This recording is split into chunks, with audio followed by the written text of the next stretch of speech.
So let me recognize Senator Booker. First of all, thank you very much for this hearing, and I'm grateful for the two witnesses being here. Before I get to just a question on staffing in general, I just want to talk about mental health and the well-being of both people that are incarcerated as well as the mental health of a lot of our incredible correctional officers. Suicide rates for both groups are alarming to me. Nationally, according to this Society for Suicide Prevention, it's about 14 out of every 100,000 Americans die of suicide annually. That number alone should cause concern for all Americans that it's so high. But people in custody die at rates that are much higher. According to the Bureau of Justice Statistics, in 2019, it was up to 20 out of every 100,000 persons. So I'm wondering, first, maybe perhaps, Director, for the people that are incarcerated, what steps is the BOP taking to curb this extraordinary rate of individuals committing suicide in custody? Thank you, Senator. So we've done a variety of things, and while one suicide on our watch is one suicide too many, I think the things that we have implemented at the Bureau are represented in the data, in that our suicide rate is less than the general population and less than state corrections. And I think it has to do a lot with the psychology resources that we do have. While I am going to argue for more and better pay for those doctoral level psychologists, they do incredible work in terms of finding those individuals that need resources, and then we wrap those resources around them, and we have more work to do. We are looking at our after action reports, looking to see if those need to be more substantive. Are we sharing the data across the country when we find issues that need to be resolved? I personally, Senator, read every reconstruction report and then meet with a multidisciplinary team to talk about what we've learned and how we're going to implement changes going forward. And then just sticking with inmates, in an OIG report, there was a discussion of the Inmate Companion Program, in which institutions may utilize individuals who are in BOP custody in lieu of BOP staff. And it seemed to have some really promising success. The report indicates that both detained individuals and staff found several benefits from the program. Staff explained that program participants were more effective than BOP staff at suicide watches because they took better notes and interacted more frequently than staff.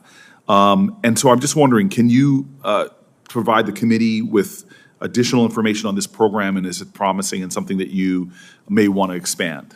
Yes, thank you, Senator. So as I've traveled to more than 40 of our institutions in the last year, I've had the privilege of meeting some of these companions. And not only does the data bear that it is a productive program, but just hearing the anecdotal stories about their ability to connect better with a peer, if you will, than maybe a corrections professional would be able to do has been quite profound.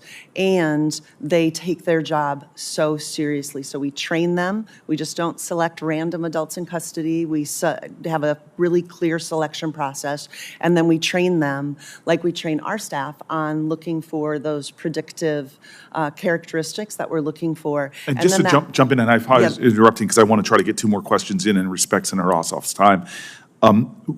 Just law enforcement in general has a real challenges with mental health, and the suicide rates of law enforcement in general are difficult. Can you just talk about the BOP personnel really quick, and then I'll get my other question out on the staffing issues for correctional officers.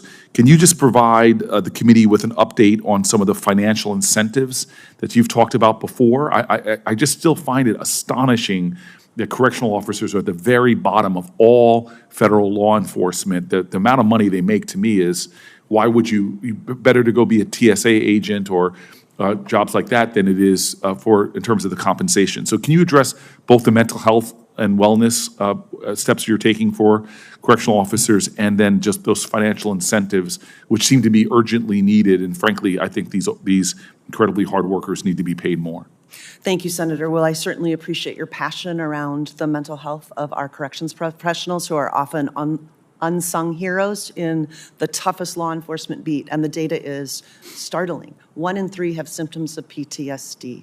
That means more anxiety, more depression. That means more reliance on substance abuse and higher levels of divorce. Over 90% are obese or in the overweight category. Over 90% have hypertension or pre-hypertension, which means they're on the track for cardiac disease.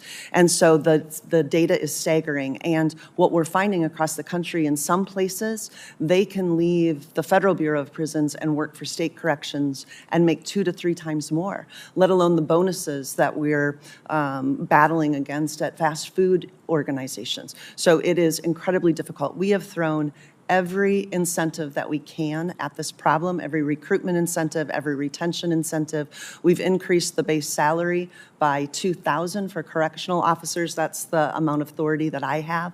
But the bottom line, as I said in my opening comments, is like you are referring, we need to increase that base salary. We need to pay more. And when we compare to other law enforcement, I also want to remind the committee that the average onboarding for law enforcement in this country is 21 weeks, and our officers receive about 6.